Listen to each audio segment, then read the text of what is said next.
discussing your great success, and congratulations on winning a bronze medal at the Olympics. But just take us back through the story of when, as a young athlete, wanting to be the best you can, you got that news that you did have multiple sclerosis, and I guess how that felt. Yeah, so it was a very long time ago now. I'm on the 11th year since my diagnosis. So I was 17 when I got diagnosed, and for a lot of people, it can be a very challenging time. It's, MS is so widely misunderstood, and there's so many misconceptions around MS, which is a reason I'm really happy to launch this campaign with Sanofi and really get that word out there. But it was, such a hard time. You just didn't know what was going to happen. Because it's such an uncertain condition, you have to face that uncertainty, and you just don't know where life will take you. And of course, medical professionals can't tell you where it's going to take you, because it presents so differently, manifests so differently for everyone. So it was a very hard time. I had various symptoms which led to my diagnosis. So these symptoms varied from optic neuritis, which led to vision problems, right-sided weakness, which led to right-sided paralysis, which was very hard, and that was what led to my diagnosis. And at the time, I wasn't really thinking about athletics as a career, and through my diagnosis, I found that purpose and found that, drive to move my body. And then in the end, it just led me to the Olympic Games. So wow, what a story. I didn't know that detail, that you weren't training at the time. You mentioned there's a lot of misconceptions. What do you think the biggest ones are?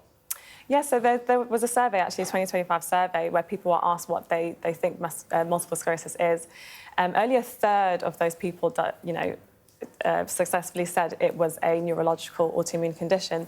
More than half of the people said it was a musculodegenerative condition, which is just completely wrong.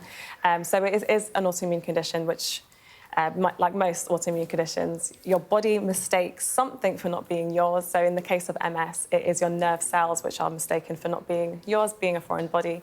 Your immune system then goes and attacks those nerve cells, and that can lead to a range of symptoms. If you think your nervous system controls all of the functions in your whole body, you can imagine the range and the severities of those different symptoms. And so in that way, no two people have the same type of MS. And in that same token, it can be very hard to explain within yourself what's going on. I think the other surprising factor of this is it could be, or is, affecting a lot more people than perhaps most people would realise. Yeah, so actually it affects more women than it does men. So I think the stat is 70% of people who get diagnosed are women.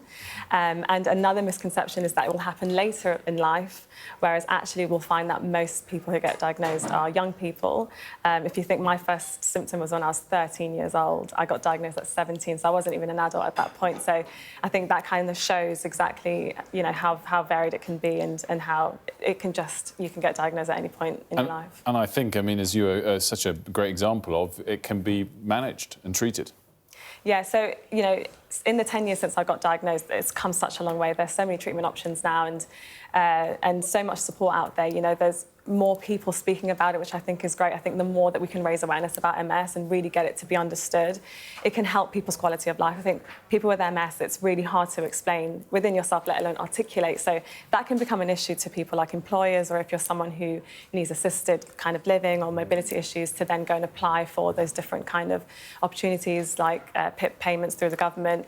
It becomes really hard for you to explain if you don't understand the condition well enough. So I think the more that we can speak about it, the more that we can educate and raise awareness and really advocate for people living with MS, the better the quality of life can be. And the more people feel empowered, I think the more you understand, the more that you can be empowered to go and seek out, those treatments and knock those doors and really get the treatment and the service that you deserve. Well, Lina, thanks so much for coming in and sharing your story today. We really appreciate it. Sorry for the interruption, and thank you also for bringing your medal. Always great to see Olympic medal. Much appreciated.